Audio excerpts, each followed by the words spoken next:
Cowboys are 2-0 for the first time since 2008, but the Eagles, not so much. They now have their first 0-2 start since 2007, but what if they don't win next week? Well, only 3 teams since 1990 who have started 0-3 have reached the postseason. The Chargers in 92, the Lions in 95, and the Bills in 98. We welcome back Eric Allen. He spent 7 seasons in Philly.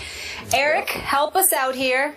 Can the Eagles be fixed? Yes, of course they can be fixed. It's not going to be an easy fix, but they can be fixed. And I wasn't surprised by the outcome of the game on Sunday. You know, the Dallas Cowboys have been a tremendous team on the road, winning 9 in a row, now 10. You know the defense is going to be inspired, Cowboys-wise, going against DeMarco Murray. But the Eagles cannot get out their way. The first game, they had 7 or 8 penalties offensively. They need to fix that part of their football team. Defensively, the same issues that have been plaguing this team since basically Coach Johnson has passed away. They've always struggled defensively, and they're getting even worse today. You're talking about Maxwell not being able to cover. They've completed anything they wanted in the first game on the right side. He came back this week, and when Wheaton making a great throw in the red zone, a little post route to Terrence. So the same issues defensively that are plaguing this football team, they need to fix that. They don't pressure the quarterback as much as they did last year. But offensively, that's really where the issues are. You get Murray, and you expect Murray to be the down-here runner that we saw last year in Dallas. They're running from a shotgun. That's not what he likes to do. That's not his style. Usually in a shotgun, they have McCoy, a guy who's able to make guys miss, who's slippery. That's not Murray's type of running philosophy. They did an outstanding job on Sproles, Dallas Cowboys did yesterday. They were inspired defense. So this can be fixed, but they first have to fix the point of running the football effectively. They need to find out. And again, you're going to install the I formation? No, they don't need to install the I formation. But offensive line-wise, you need to do a better job of sealing, giving him a hole where he can hit the hole and not go from sideline to sideline. And Chip Kelly has been successful everywhere he's been. He's going to be able to change up and make sure that his running back that he got from Dallas is able to help his football team. And the only way he's able to do that is by offensive line and getting some holes where he can run straight up and down the field. Eric Allen, I need you and folks outside of Skip Bayless. I'm talking about people that played in the NFL to find success for me. I understand where you and I are coming from. But with all due respect, I am getting sick and tired of people telling me that Chip Kelly was successful. Chip Kelly won football games. Chip Kelly never won a national championship. Right. Chip Kelly missed the playoffs last year. Chip Kelly is a good football coach. But I do believe that we have the right to sit there and say, or distinguish rather, the difference between being a winner and being good. There is a difference. Do I think Chip Kelly is a good coach? Yes, the record mandates.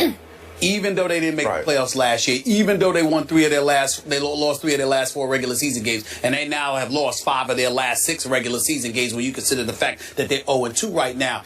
There's no arguing that in 2 seasons in Philadelphia, Chip Kelly is 10-6 both seasons. He ain't 6-10. So we're going to sit there and give him credit where credit is deserved and say he's a good coach. But there's a difference between being good and being a winner. And I have yet to see Chip Kelly validate that he is a winner. So now we look at the fact that he is no longer in college and he's on the NFL level, and now he's controlling stuff because he's the de facto GM essentially, and he's calling the shots in terms of getting guys out there.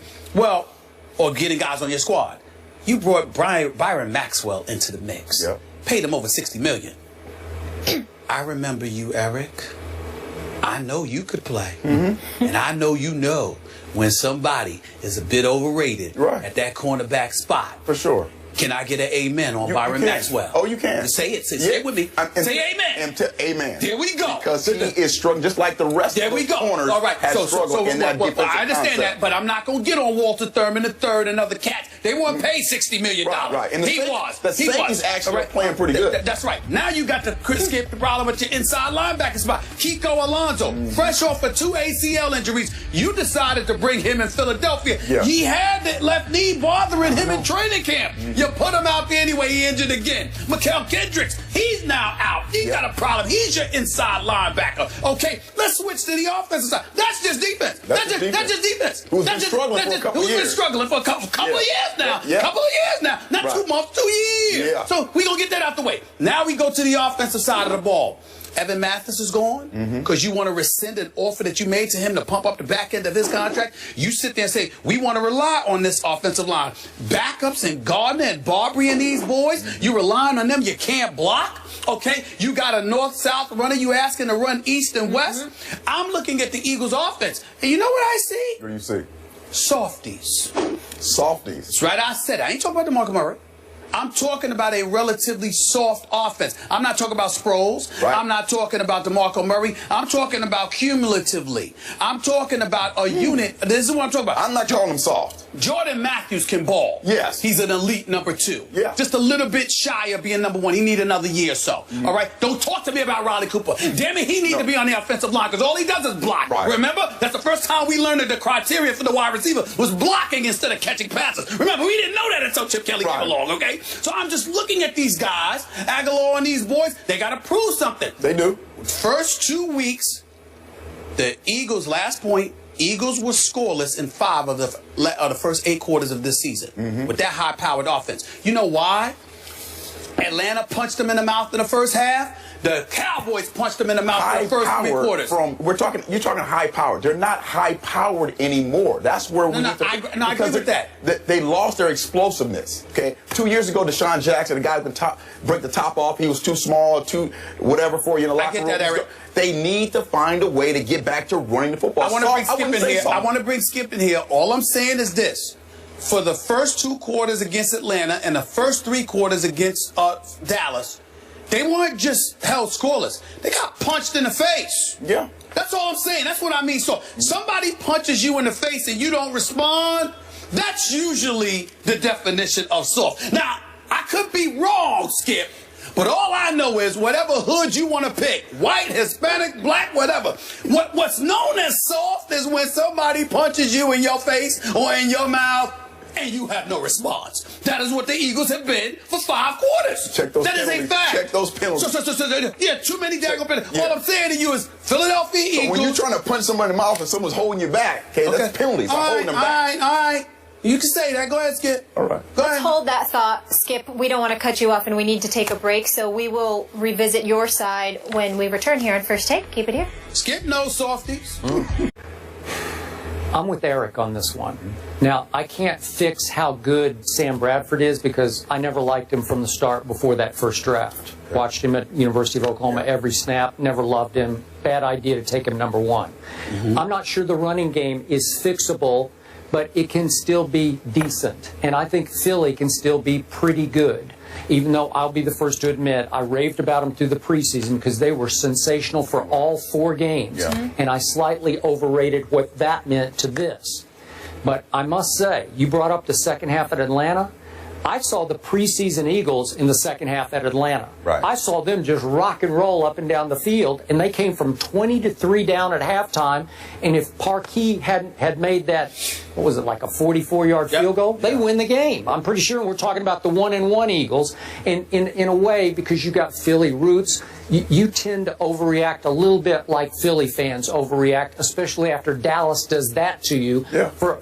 Really, it's the 4th straight year they've lost at home to Dallas, but it's 3 straight years Chip Kelly has lost at home to Dallas. Yeah. Can I give my Cowboys defense a little bit of credit instead of heaping all the blame on Chip Kelly? Because in 3 tries at home against my Cowboy defense, Chip Kelly has averaged 13 points a game. That's phenomenal. Against every other opponent at home, Chip Kelly has averaged 30 points a game. That's wow. Okay, no, what that says something. Like they've got your number here. And by the way, not that I'm going to defend Byron Maxwell because you're dead right about everything you've said, but remember, somehow my Cowboys held on to the football for 40 minutes of that game. They dominated the first half in time of possession, so it's 40 minutes to 20 minutes. So that means Byron and company are on the field, and you can certainly speak to this. It's a lot of snaps, man. Tired. I mean, you're just worn out. You're right. And I think a couple things when you're playing the Cowboys, we always talk about time possession, not important with the Eagles. It needs to be important when you play the Cowboys because what they need and want to do in running the football.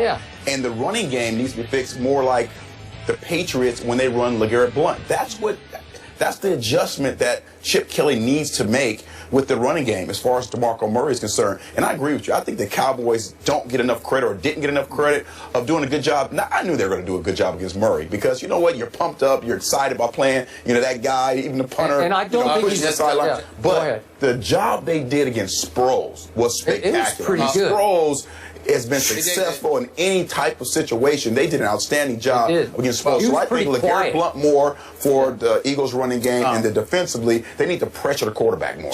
Ladies and gentlemen, first of all, it wasn't just about the Eagles defense. It wasn't just about the Dallas Cowboys holding on to the football. The Philadelphia Eagles, they went 3 and out on 5 of their first 7 possessions, and the other 2 were 4 and outs. They were doing nothing offensively. Now, Darren Sproles, keying on him, definitely had something to do with it. But if you have no running game, because Ryan Matthew only gets 1 attempt, and DeMarco Murray's, you got him running east and west instead of north and south, then all of a sudden that allows you to key on other dudes. What makes Des Bryant special? There are plenty of plays where you know exactly what the Dallas Cowboys are going to do. And Des Bryant says, so what? What you going to do about it?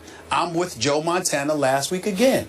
Other than Jerry Rice, tell me a receiver that you wanted to play with. He said Chris Carter, our very own Chris Carter. Why? He said because from the time we were in the Pro Bowl together, he said just throw the ball up. I'll get it. What happens is that who is that person on the Eagles? The fact is no one is. So now we get to Chip Kelly. Back to Chip Kelly. Because Chip Kelly is the one that made those decisions. He made those modifications. Can it be fixed? Of course it can be fixed because they have the talent. The question about them is their culture and the toughness that comes with it. Because as individuals, we know individually they are tough. But Eric, you have played on teams where you're tough, and you can pick out a guy on the line, he's tough, and another guy in the secondary, he's tough, and another guy in the offense, and he's tough. But collectively, if you're surrounded by a bunch of dudes where Chip Kelly is breathing in your face about, just do this the way that I say, and do that the way that I say, and we will be perfect.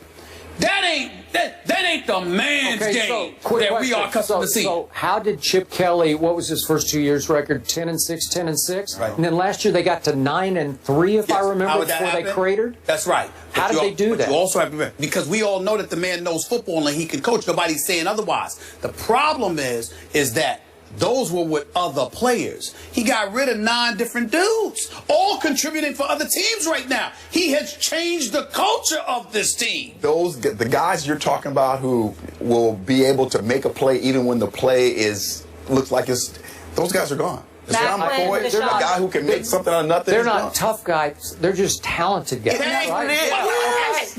I'm sorry. Y'all finally hearing me now? Well, but you've been talking about soft. I'm talking about talent, man. I'm saying they're talented guys. They ain't tough. Talented, not tough. Let's leave it there. You ain't tough. What are you? I'm talented. You ain't tough. What are you? You're not in the league. You're soft. Got to be a rough rider. It's football. It's got to be a rough rider. This ain't tennis. We got to put flags on the quarterback, though. Yeah. Eric, thank you so much for being with us. This was fun. We appreciate you. Enjoy the games tonight. Yes, sure. Week 2 was a role reversal of sorts for the 1 and 2 picks. I'm confused, gentlemen. Need you to help me out. So what did week 2 tell us about Mariota and Winston? They'll break that down coming up.